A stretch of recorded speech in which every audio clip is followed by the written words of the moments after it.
Hey guys, I'm Tim with Original Strength, and this week I wanted to show you a new roll that we really haven't done before.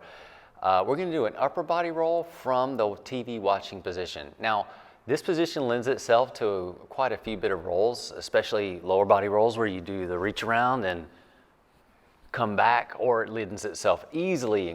Well, I don't know if you've ever done the frog roll, and if you haven't, you need to do the frog roll. But the frog roll is this. So this roll, one of my absolute favorites, feels amazing. But so does this roll, feels good too. But those are pretty much lower body dominant. Frog roll is kind of a combination, but we're gonna just roll from our upper body. And what we're gonna do, so normally we can do an elbow roll laying on our belly, or we reach our elbow over to the ground, which feels amazing, by the way. If you haven't done elbow rolls, you need to do elbow rolls too. But we're gonna do the same thing from here. So we're gonna take our elbow, we're gonna reach it back across, so we're looking with our eyes in our head, watching our elbow, but we're gonna get a point too where we're stuck.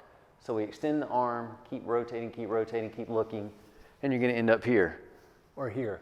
So, and from here, we just look over and reach back. So if I'm coming back, I'd look, and then I look. Now, why would you wanna do this?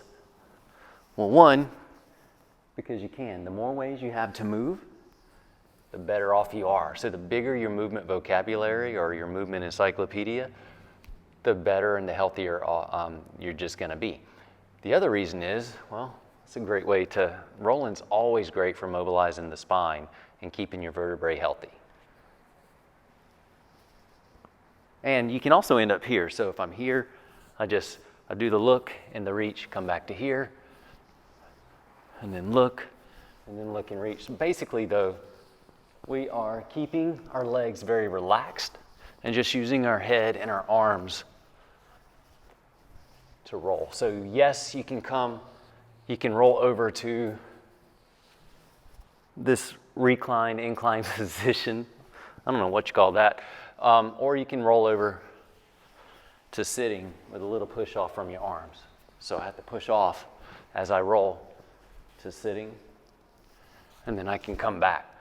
But it's just another way to roll, but again, the more ways you have to roll and the more ways you have to move, the better off you are. And learning how to move on the floor, this is where you built your strength the first time, and this is where you build your strength and keep it and fill in your strength gaps as you age too. Because the more comfortable you are being on the floor, the healthier you are for when you get older. So that's our tip this week. Just spend some time rolling on the floor. Try to do it from the TV watching position here, and try to keep your legs relaxed and just see what you got. I'm Tim with Original Strength, and we'll see you next time.